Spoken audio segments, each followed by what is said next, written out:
Imagine waking up one day and deciding your career path should involve stealing corpses, because that's exactly what resurrectionists did. Medical schools desperately needed bodies for anatomy lessons, but legally obtaining them was surprisingly difficult. So some entrepreneurs looked at cemeteries and thought, free inventory. Somehow, this became an actual profession, proving that humans can turn literally anything into a business. Most people avoid sewers. Toshers saw opportunity. These Victorian treasure hunters spent their days crawling through underground tunnels, searching for coins, jewelry, and anything valuable people accidentally dropped. Which sounds adventurous, until you remember they were doing this in sewage.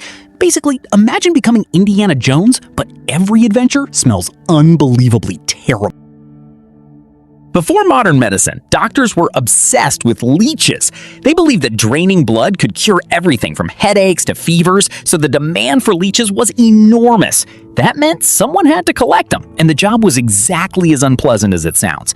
Professional leech gatherers would wade barefoot into ponds and swamps, letting hundreds of blood-sucking worms latch onto their legs.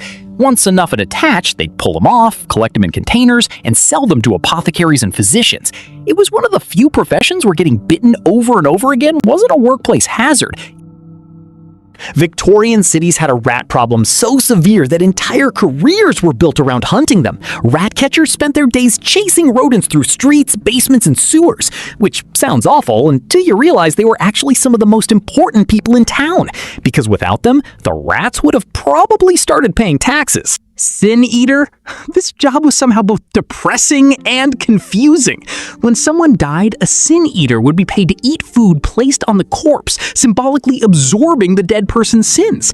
Imagine attending a funeral and someone's entire responsibility is consuming a sandwich and taking ownership of your bad decisions. Human beings really were improvising religion sometimes. Knocker-upper! Before alarm clocks existed, people hired other people to wake them up. Knocker-uppers would walk around with long sticks tapping on windows until workers got out of bed, which means there was once an entire industry built around professionally annoying sleeping strangers. Honestly, not that different from modern notifications. Groom of the Stool. If you think your job is embarrassing, remember that this person worked directly for the king, and their main responsibility was helping him use the bathroom. Somehow, this was considered a position of trust and prestige, because the closer you were to the king, the more powerful you became, proving that networking has always been weird.